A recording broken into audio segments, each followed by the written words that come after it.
je pratique la radiesthésie. Et le dessin intuitif qui s'apparente à de l'écriture automatique me permet de dessiner, de reproduire le rayonnement des êtres et des choses. J'utilise les dessins intuitifs donc, ce qui me permet par exemple de dessiner le tracé énergétique d'une fleur, d'un être humain, d'un pot de moutarde s'il le faut. Et ces dessins me renseignent sur le type d'énergie qui se dégage de cette chose. Donc les tracés obtenus sont différents en fonction de la nature, je dirais, vitale des choses ou des objets ou des personnes analysées. Et c'est là que je me suis rendu compte que sur une pomme par exemple, toute fraîchement cueillie, émane un rayonnement très harmonieux. Et alors qu'un objet mort, j'obtiens un dessin chaotique, pour ainsi dire, un tracé chaotique. Et donc j'ai pu faire la nuance entre le vivant, ce qui est vivant et ce qui est mort, c'est-à-dire ce qui va dans le sens du bon et du moins bon. C'est d'abord sur les personnes que je me suis rendu compte de ça. C'est-à-dire que il m'était facile de me connecter par exemple sur un organe d'une personne et d'en ressentir les effets par le biais des dessins. C'est-à-dire que j'obtenais des dessins chaotiques sur un organe malade et un tracé harmonieux sur un organe en bonne santé. Donc de là d'aller un peu plus loin et d'obtenir et de chercher à comprendre comment rayonne un téléphone portable, il n'y a qu'un pas. Alors évidemment, j'étais très surpris de me rendre compte que j'avais des dessins très très chaotiques sur tout ce qui touchait les appareils qui émettent des ondes électromagnétiques ou des micro-ondes, tels que tous les appareillages connectés sur le réseau électrique dans une maison. Donc j'ai un jour pris la photo d'un château d'eau sur ma route qui était bardé d'antennes relais en position verticale, naturellement GSM. Et la photo, j'ai pu utiliser cette photo pour définir le tracé énergétique comme je le fais d'habitude. Je peux le faire sur une photo aussi. Et c'est là que j'étais très très surpris parce que c'est vraiment vraiment très très chaotique. Donc ça va dans le sens négatif du vivant. Ce n'est pas comparable, ça n'a pas une forme harmonieuse. Et ça m'a beaucoup interpellé. Alors comment faire pour inverser cette tendance? Bon, une pomme, quand elle est morte, je ne peux pas la rendre vivante. Par contre, des effets d'appareils à ondes électromagnétiques, je me dis, il est possible de les inverser.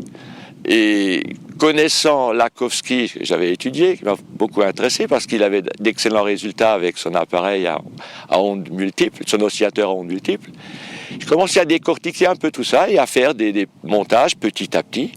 Et c'est grâce à la radiesthésie, à mes dessins, que j'ai pu voir comment rayonnaient ces montages, parce qu'effectivement, ces dispositifs rayonnent par eux-mêmes. Ils dégagent une certaine énergie, si on peut dire.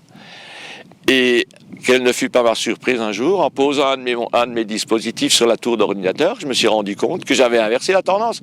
C'est que la tour d'ordinateur, comme tous les appareils, la plupart, qui fonctionnent avec des ondes électromagnétiques, pardon, comme les micro-ondes, les fours à micro-ondes ou tous les appareillages dans la maison, que la polarité était inversée, si on peut appeler ça la polarité. En tout cas, il en émanait une énergie positive, c'est-à-dire j'avais un schéma harmonieux en forme de spire.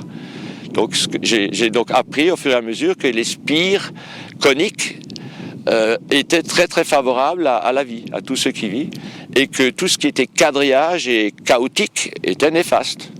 Donc il m'est facile de faire la nuance pour savoir quel objet ou quel produit, telle chose va dans le sens du vivant ou pas.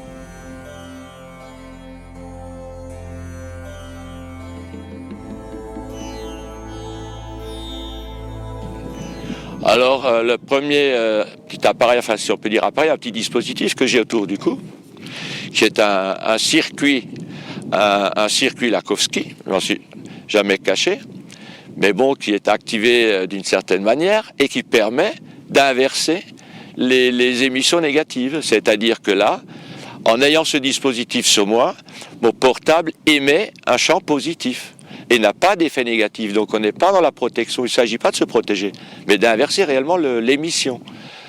Je sais que scientifiquement, certains puristes ne seront pas tout à fait d'accord, mais cela a été vérifié, ça a été validé. Ce que je cherche à obtenir dans les prochains temps, c'est une validation scientifique. C'est-à-dire, on va mettre au point un protocole qui permettra de le valider. Et ça, c'est en cours. Et un autre produit, c'est une plaque qui est plus grande que ce dispositif, qui fait environ 23 cm de côté, et qu'il suffit de positionner, de poser sur l'arrivée, je dirais, non pas sous le compteur électrique, mais sur le tableau électrique. Dès l'instant où il est posé, tout ce qui est connecté sur ce réseau émet positivement, c'est-à-dire, mes dessins me le confirmaient. Mais bon, évidemment, je suis le seul à le vérifier en dessin, mais d'autres ont pu le vérifier. C'est-à-dire que le four au micro-ondes émet un rayonnement positif. L'ordinateur, l'Internet, la box, enfin tout ce qui est connecté aujourd'hui et qui fonctionne avec des ondes électromagnétiques ou des micro-ondes émet un champ positif. C'est-à-dire, donc, on ne souffre plus d'aucune nocivité.